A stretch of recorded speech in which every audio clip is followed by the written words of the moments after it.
చిన్న తప్పు అని చిత్తగించమని అన్నా వినదు.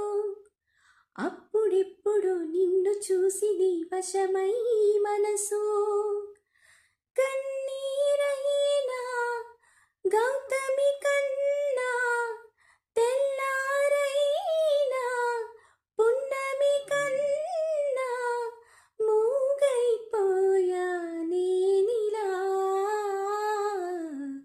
మనసా వాచా నిన్నే వలచా నిన్నే ప్రేమించా